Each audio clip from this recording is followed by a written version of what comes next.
Assalamualaikum warahmatullahi wabarakatuh. Halo semua, perkenalkan nama saya Kinanti Peterto Aulia. Saya dari kelas 3D Akuntansi Unsyarif Hidayatullah Jakarta.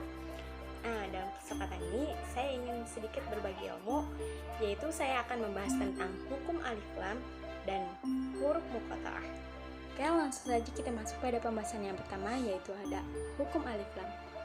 Hukum alif lam terbagi menjadi dua, yaitu alif lam qamariyah dan alif lam syamsiyah. Mari kita bahas satu persatu ya teman-teman. Nah, yang pertama ada alif lam qamariyah. Qamariyah berasal dari kata qamar yang berarti bulan. Nah, bulan itu ada wujudnya dan terlihat dengan jelas. Jika kita analogikan dengan alif lam, maka tulisan alif lam ini ada wujudnya dan alif lam ketika diucapkan itu suaranya terdengar dengan jelas. Nah, tahu gak sih teman-teman kalau al-qamariyah adalah al yang berfungsi sebagai tanda kata benda yang lebih khusus. Nah, kenapa sih kok bisa dikatakan lebih khusus? Karena dalam tata bahasa Arab, jika kata yang tidak diawali dengan al, maka maknanya bersifat umum atau tidak tentu. Misalnya nih, qalamun artinya sebuah pena atau pena yang mana saja. Nah, ketika kita memasukkan kata al di depannya menjadi al-qalam, maka artinya menjadi pena itu, atau pena yang dimasuk dalam percakapan itu adalah bukan pena yang lain. Makanya maknanya menjadi lebih khusus dan tertentu. Bagaimana sih cara mengucapkan al-qamariyah itu? Sebagaimana yang telah kita bahas di awal bahwa al-qamariyah itu jelas ya. Jadi cara mengucapkannya adalah dengan melafalkan suara al secara tegas dan jelas, tanpa pantulan atau dengung. Contohnya, yang pada awal yaitu ada al-kitab. Jadi suara al-nya itu terdengar dengan jelas, tanpa pantulan atau tanpa dengung. Al-kitab. Bagaimanakah terjadinya hukum alif lam qamariyah ini? Alif lam qamariyah terjadi apabila alif lam bertemu dengan huruf-huruf qamariyah. Tahu gak apa aja huruf-huruf qamariyah itu? Jadi huruf-huruf qamariyah ada 14 yang biasanya dikumpulkan dalam kalimat ibghi hajjaka wa khaf aqimah, yaitu alif, ba, ghain, ha, jim, ka, wawu, kho, fa, qaf, ya, mim, dan ha. Nah, jika alif lam bertemu dengan huruf-huruf tersebut, maka alif lamnya dibaca dengan jelas dan tegas. Teman-teman, langsung saja kita masuk pada contohnya ya. Yang pertama yaitu ada alif lam bertemu dengan alif. Contohnya al-ard, al-ard. Jadi jelas ya dibacanya. Nah, yang kedua yaitu ada alif lam bertemu dengan ba. Contohnya al-bait, al-bait. Nah, yang ketiga ada alif lam bertemu dengan ghain, yaitu al-ghasyiyah, al-ghasyiyah. Dibaca jelas ya. Yang keempat yaitu ada alif lam bertemu dengan ha. Contohnya al-hay, al-hay. Ingat ya, alif lamnya dibaca dengan jelas. Nah, yang kelima yaitu ada alif lam bertemu dengan jim. Contohnya al-jan, al-jan. Nah, yang keenam yaitu ada alif lam bertemu dengan ka. Contohnya al-kitab, al-kitab. Nah, yang ketujuh yaitu ada alif lam bertemu dengan waw. Contohnya al-warith, al-warith. Dibaca jelas. Nah, yang kedelapan yaitu ada alif lam bertemu dengan kho. Contohnya al-khabith, al-khabith. Nah, yang kesembilan yaitu ada alif lam bertemu dengan fa. Al-furqan, al-furqan.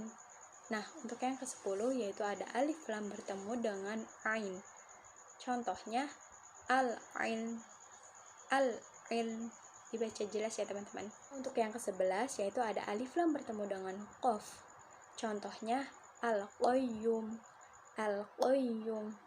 Nah, ya, untuk yang ke-12 yaitu ada alif lam bertemu dengan ya. Contohnya al-yatama, al-yatama. Nah, untuk yang ke-13 yaitu ada alif lam bertemu dengan mim. Contohnya al-masjid, al-masjid. Nah, untuk yang terakhir yaitu ke-14 ada alif lam bertemu dengan ha. Contohnya al-huda, al-huda. Jadi semuanya alif lamnya dibaca dengan jelas ya teman-teman. Oke teman-teman, langsung saja kita masuk pada pembahasan alif lam syamsiah. Asyamsiah berasal dari kata asyam yang berarti matahari. Nah, matahari ini ada wujudnya tetapi susah untuk dilihat, mungkin silau ya. Nah, jika kita analogikan dengan alif lam, maka tulisan alif lam ini ada wujudnya tetapi kita hiraukan. Maka bunyi al berubah karena dileburkan dengan huruf awal yang ada pada huruf sesudahnya. Contohnya, pada kata sayyaro diawali al, maka pengucapannya menjadi as-sayyaroh, bukan al-sayyaroh. Dalam hal ini, huruf lam dileburkan dengan huruf sesudahnya yaitu huruf sin. Jadi bukan al-sayyaroh, melainkan as-sayyaroh. Walaupun tulisannya itu al-sayyaroh, tetapi tetap membacanya yaitu as-sayyaroh. Cara pengucapan huruf alif lam syamsiah ini diucapkan dengan tegas, tetapi bunyi alif lamnya tidak terdengar al, melainkan lebur kepada huruf sesudahnya. Contohnya, jika sesudah huruf al itu ta, jadi bunyinya at-ta. Nah, bagaimana sih terjadinya hukum alif lam syamsiah ini? Alif lam syamsiah terjadi apabila alif lam bertemu dengan huruf-huruf syamsiah. Nah, huruf-huruf syamsiah ini ada 14 juga, yaitu sisa dari al-qamariyah tadi. Di antaranya bo, sa, so, ro, ta, zo, za, na, da, sa, bo, za, sya, la. Oke teman-teman, bisa langsung saja lihat pada contoh di samping sini ya teman-teman. Di sini contoh alif lam syamsiah, yaitu alif lam bertemu dengan huruf-huruf syamsiah. Nah, salah satu contoh di sini yaitu alif lam bertemu dengan bo, yaitu contohnya at-thayyib. At-thayyib dibacanya jadi lamnya dileburkan ya. At-thayyib, at-thayyib. Untuk pembahasan kedua yaitu ada huruf muqatta'ah. Nah, apa sih huruf muqatta'ah itu? Huruf muqatta'ah adalah huruf-huruf yang terletak di awal surah atau huruf-huruf hijaiyah yang menjadi pembuka atau mengawali surah-surah tertentu di dalam Al-Quran. Huruf muqatta'ah ini tidak berharokat, yakni yang melekat pada huruf muqatta'ah ini adalah tanda baca tertentu seperti tanda mad atau tanda tasydid. Adapun huruf-huruf muqatta'ah ini ada yang terdiri dari 1 huruf, 2 huruf, 3 huruf, 4 huruf, 5 huruf. Nah, contoh dari huruf muqatta'ah yang terdiri dari 1 huruf yaitu ada nun. Yang terdiri dari 2 huruf, contohnya yaitu ada yasin. Yang terdiri dari 3 huruf, contohnya ada alif lam mim.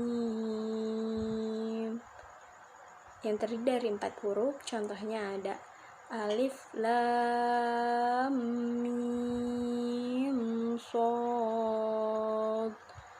Nah, yang terdiri dari 5 huruf yaitu contohnya ada ka, ha, ya, ain, shad. Cara membaca huruf muqatta'ah itu ada 2, yakni mukhaffaf atau ringan, mutsaqal yang berarti berat. Nah, contoh dari mukhaffaf ya, yaitu ada alif lam ra. Nah, di sini alifnya dibaca tanpa mad, lamnya dibaca sepanjang 6 harokat, dan pengucapan ro dibaca sepanjang 2 harokat dalam 1 tarikan nafas. Agar teman-teman lebih paham, teman-teman bisa lihat gambar di samping ini ya. Adapun contoh cara pengucapan mutsaqal adalah alif lam mim. Di sini alifnya dibaca tanpa mad, lamnya dibaca sepanjang 6 harokat. Nah, karena saat mengucapkan huruf lam muncul bunyi mim mati bertemu dengan mim yang ada sesudahnya, maka muncullah hukum gunnah 2 harokat, kemudian berlanjut pada pengucapan mim pada satu tarikan napas. Nah, jika lebih jelasnya lagi, kalian bisa melihat gambar di samping ini. Seperti contoh yang disebutkan tadi, panjang bacaan huruf-huruf muqatta'ah itu dibagi menjadi 3. Yang pertama yaitu dibaca panjang 6 harokat, yang kedua yaitu dibaca panjang 2 harokat atau 1 alif, yang ketiga yaitu tidak dibaca panjang karena panjangnya cuma 1 harokat saja. Nah, adapun huruf-huruf yang dibaca panjang 6 harokat yaitu terhimpun dalam kalimat naqoso asalukum, yaitu huruf-hurufnya nun, qaf, so, ain, sin, lam, kaf, dan mim. Selanjutnya itu huruf-huruf yang dibaca 2 harokat terhimpun dalam kata hayyun tohuro. Hayyun tohuro. Nah, huruf-hurufnya yaitu ha, ya, to, ha, ro. Nah, yang tidak dibaca panjang itu ada huruf alif saja. Oke teman-teman, mungkin cukup itu saja yang dapat saya sampaikan. Saya mohon maaf jika memang ada kekurangan atau kesalahan dalam pembahasan video kali ini. Saya ucapkan terima kasih banyak kepada teman-teman semua yang sudah menonton. Semoga video ini bermanfaat bagi kita semua. Akhir kata, wassalamualaikum warahmatullahi wabarakatuh. See you next video.